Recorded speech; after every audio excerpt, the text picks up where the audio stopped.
Hey, what's up? It's time to be adopted into Black Pride with Pan Reece. Before I start, let me just give you a quick overview of who I am. I'm the daughter of a Black Panther. I was raised in a time where Black people were just getting everything together, and we had great shows on TV like Fresh Prince of Bel-Air. And Tupac was a great artist. He ended up dying like in the same generation that I was born in the 90s. After that was like the 2000s, I guess, and that's when I started realizing when things were, what was actually going on. Before then, I had a really, really happy life with my mom and my father. And then came the destruction of my family. My dad ended up getting into some kind of altercation with the police and ended up injuring himself, where he was going to be crippled for the rest of his life, and he couldn't cope with that. And at that same exact time that was happening, the war on drugs was happening, and they were putting drugs inside my family house, and I mean, they were putting drugs inside of our communities, and my dad had been to fall victim to the drug use and alcoholism that was enforced in our communities, which I'll be doing another video later on about how America created the ghettos. But after my dad was separated, I went to go live with my auntie and my uncle, and I was really thankful for the opportunity. They had a really lovely house and had really great morals and everything. But my dad was a free liberal, and he definitely fought for his equal rights. And I was taught how to be submissive and conform to life, and I wasn't taught that with my father. So it was definitely a life fight for me to try to conform into this identity that I wasn't, and I was constantly hating myself for being something that I wasn't and trying to be something that I wasn't, because it was from both ends. It was like my family was trying to get me to be this proper type person, and then like my friends were trying to get me to be this crazy person that they were newly promoting on the TV, which was like the rap image and the other Fridays and stuff like that type image, which those movies, like, my dad never would let me watch. He would only let us watch like educational stuff and like black classy type stuff, So, and the same way with my auntie, she was like, not really let us watch like anything too crazy or anything like that. They really monitored our TV time and what we watched. So anyways, after that, I have a couple of issues with my family, and I live on my own in a shelter at 15, and I explore life. And by 17, I have my own apartment because of issues that I had at home. And then I ended up getting in a relationship that was never really meant for me. It was just a blessing. It was a true blessing from God that still is something I'm thankful for today, because it made me such a better person. However, it wasn't anything that was meant to last. And after all that, I am finally figuring out exactly who I was, because I wasn't manifesting the things that I really needed in my life. So I realized that it was because it was something that I was doing that really wasn't me. So I decided to go back to my childhood and remember when I was happy, when things were peaceful, and remember those things that I used to be and how I was able to manifest those good things and intertwine them in who I am today. And I feel like that was something that set me free, that kept me away from doing things that I normally would be detrimental to my life. So I really did like a 360 type thing. Anyway, so the title of this video, and that's being abducted into Black Pride with Pan Reece. Okay, so I might give you guys like more videos about like my life and things that I do, and other videos too. But right now I'm just solely focused on reparation for my people. So anyways, here it goes. The reason why the Black family is broken, and the reason why this is important to know, is because it was created by the government. The government made the Black families broken. So it's important to know, because this ties into reparation. We're able to get reparations for the miseducation of our people. And and we're able to get reparations for the stigma that they put on our people, the stereotypes that people put us in, and the wrongful imprison, and the destruction of Black Panther parties, and the Miss Black pageants that were destructed to, and just different catastrophic events like the war on Wall Street. All those things we deserve reparation for, because it set us back, and nobody in their right mind could deny that. So here we go. The real reason why the Black family is broken. Well, the first one is when economy changed, family structure changed. So what they did was they gave us this welfare thing, and my family was actually on welfare at some point in my life. And at some point in my life, we actually weren't even able to get it, and it wasn't even financial enough to like keep us even stable anyways. And then it would run out, and you'd have to keep renewing it. It was definitely really hard, and it wasn't really supportive enough for a single mother either. You know, for the time that my mom had to take care of us, it was really hard for her. But luckily, my auntie was able to step in and help her with that. When economy changed, the family structure changed. So what they did was they kicked the man out the house, and they made the woman always go to the white man in order to get stuff. But they were petty, like with the way they got stuff. And by petty, I mean they were racist, and they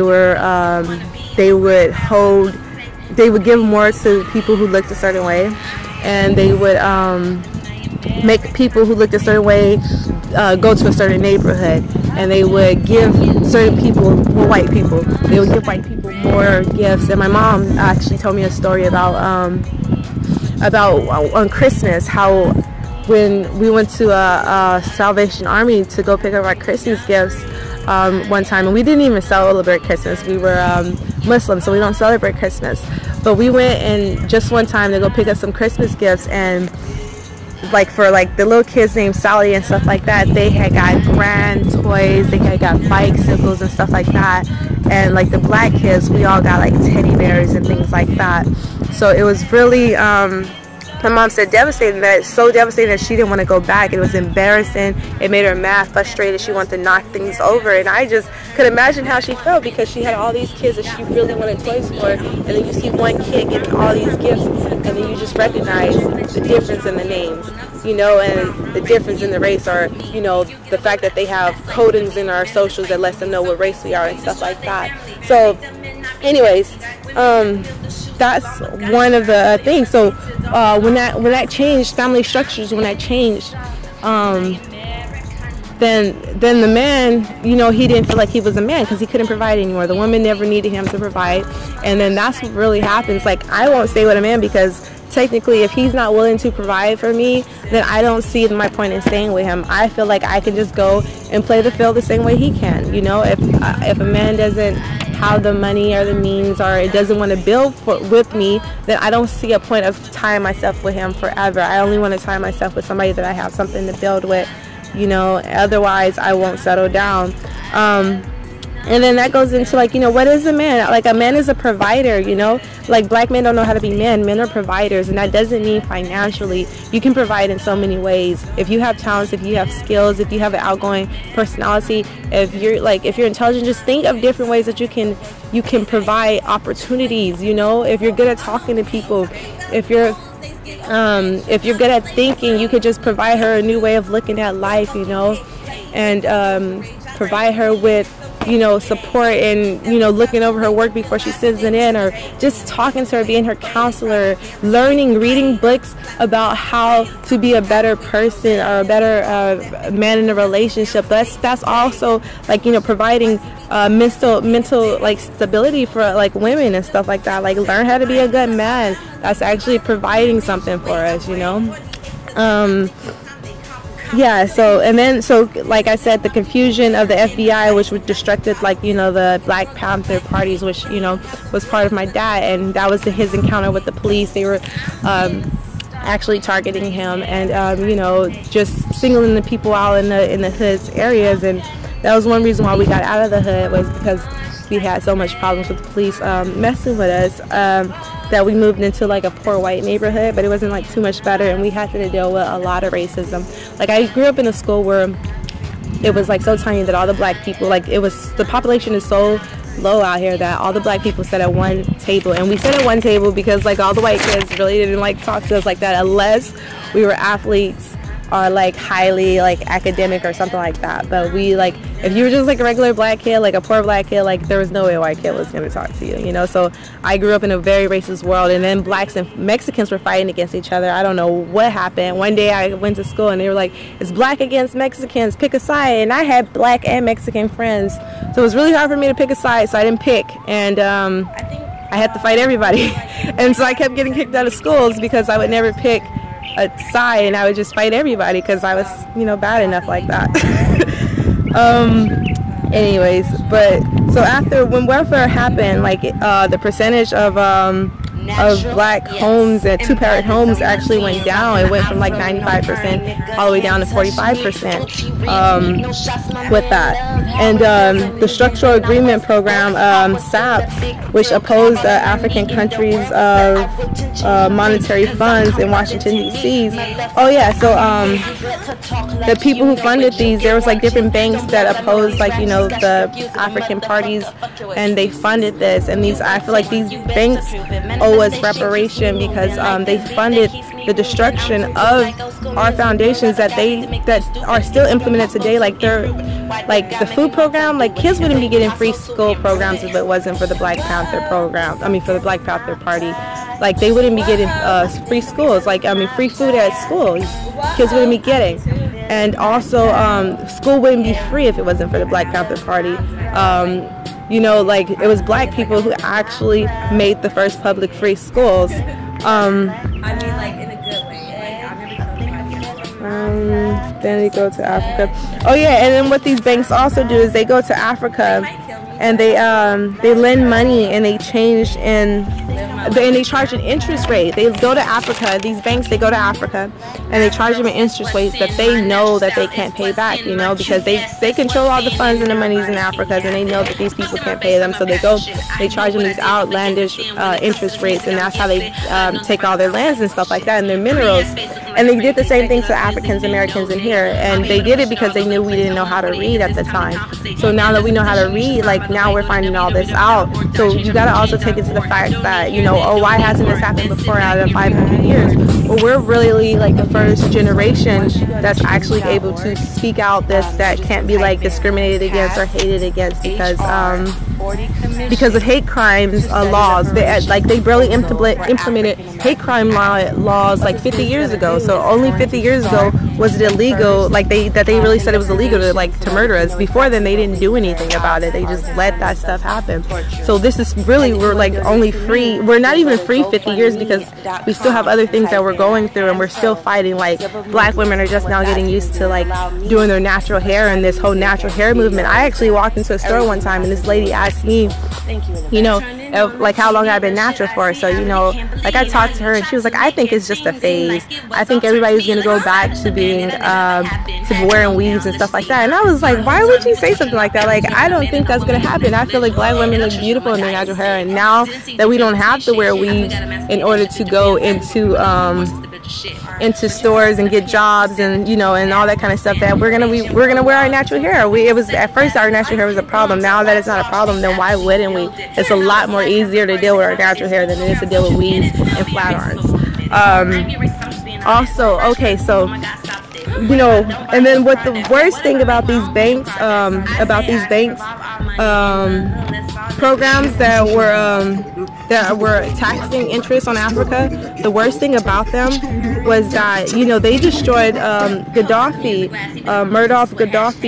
Godina project, where he was actually trying to create a central bank in Africa, and he wanted to have satellites in Africa. That was going to be the first central bank in Africa, which means Africa would have had their own money. They wouldn't have to come to Europeans' money, get European money, and they wouldn't have to come to get U.S. dollars, and it would be backed up with the central banks. And what happened was, like America, they didn't want that to happen because they were going to be cut out of that deal. But I don't think they would have, because he was asking for Africa to unite. And I don't think Africa would have left their African Americans. So I don't think America would have been cut out the deal, because I think as long as like America is like wants to stand up and, you know, admit to what's wrong, and then like it's plenty enough for everybody. It just means like the playing field just needs to be leveled out, and the people who had more needs to give to the people who had less, because they only have more because of the people who've been working for free for so many years. Like, and that's the truth. And the playing field needs to be leveled out. And I don't understand why Africa couldn't have a satellite. I don't understand why that was so bad. And Gaddafi also was giving like free houses to like newlywed people. Like, and he also was like giving free education. So Gaddafi wasn't a bad person at all. And I watched some of the interviews that he had. He was a very nice person, and he just had like a snobby demeanor. That was like, people thought he was a bad person because he was snobby, and he would say that people was ignorant, and he wasn't very polite, but he was very kind. Like, the things that he did and his plans were very kind, and he just wanted Africa to have their own bank, and he just wanted them to have their own satellites, and he wanted them to have their own investment banks. I felt like that's reasonable, and I feel like America should definitely pay for that project, because they destroyed that. Like, they destroyed the only chance that Africa had to get a satellite. They destroyed it. And America makes like, you know, over $500 million a year on satellites alone. So you know how much money Africa could make if they had just one satellite? You know, like, that's not really fair. But yeah, so that's pretty much why the black family structure is like broken, and why it's and you know, kind of, you know, where we need to go to get it, and you know why this is important to know, and what you need to do with this information. So pretty much just know that you deserve reparation. Know that these are the reason why, is because of these things happening is why you're in the situation that you're in right now, and that it only makes